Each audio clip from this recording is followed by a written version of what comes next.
waxaan imika ka hadlayaa waa xaruntii xisbiga wadani nasiib daro saaka waa berigii xarunta waxa qabsaday ciidan shaqaali ka shaqeynayay kuwii masaxayay iyo kuwii xafiiska joogay waa laga dareeriyay imika si nabad ah ayaanu ku nimi xafiiska inkastoo rasaas fara badan waxaan u sheegayaa shacbiga reer Somaliland in xisbiga wadani iyo xisbiyada kaleba uu dastuurku fasaxay iyo shuruucda dalkuba inay isugu yimaadaan kulan inay isugu yimaadaan xafiisyadooda inay shacbiga la hadlaan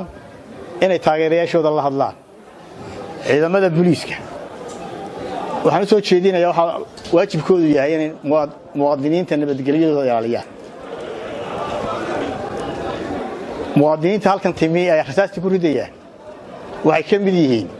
muwaadiniinta waajibku dastuurku u yeelay inay nabadgelyadooda ilaaliyaan waxaanu kala shaqayn doonaa nabadda waxaanu xaq u leenahay xisbi siyaasi ah oo ajenda siyaasi leh oo dalkan horumarkiisa iyo nabadiisaba ka shaqaynayaanu nahay marka taageerayaasheeda inaanu gaarsiino ahdaafta xisbigaanu xaq u leenahay inaanu u warranaanu xaq u leenahay waxaan u sheegayaa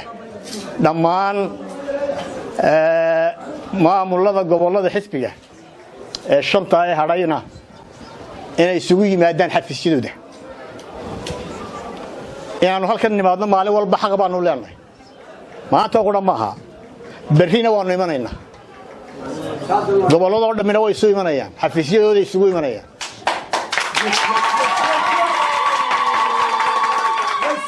Somaliland ha noolaato dictatorku ha dhaco dictator yeeli mayno sharciga lagu tutay yeeli mayno doorasho la'aan yeeli mayno xorriyadaynu ku dagaalamayna u dhimanaynaa salaamu calaykum wa rahmatullahi wa barakaatuh